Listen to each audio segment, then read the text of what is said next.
Кезекте тұрған екі қабат әйелдердің алдын танысы бар екі қабат әйел бұзып кіріп кеткен кездегі болатын оқиғалар. Ты что, блатная, что ли? А что мы стоим, что, дура, что ли? Ты куда приперлась-то? Бізді адам деп тұрған жоқ қой, тәтем, ойбай. Оста шаруа бар, қалғанымыздың бәрін біз ерігіп жүрміз ғой, ерігіп. Небір пысықтар бар әйтеуір, жүрген бар ғой.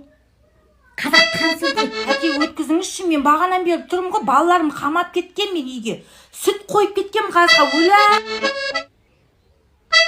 Өзімізде асығыс жоқ, асығатындар асыға берсін. Қыз өсті, бала өсті, жетіншісі ғой мынау. Анализімді банкаға қойып тасып жүргенде шаруасы жоқ бұлардың ше. Арасында шай ішеді қазір бұлар.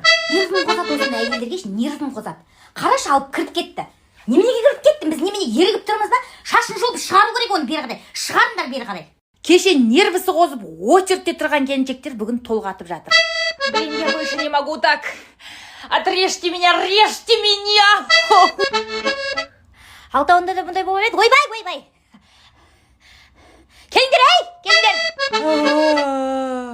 Әпке, сізге күйеуім кеп жолығады, көмектесіңізші маған.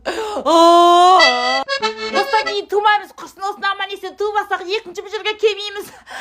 Ойбай, жамбасым кетіп барады, жамбасым белімді уқалаңдаршы, әй. Атаңа нәлет, ай, тек осы жерге келмейін деп қайта келесің ғой, тегі.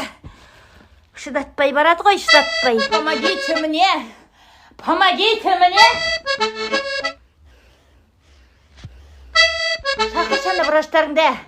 Шақыршаны врачтарыңды.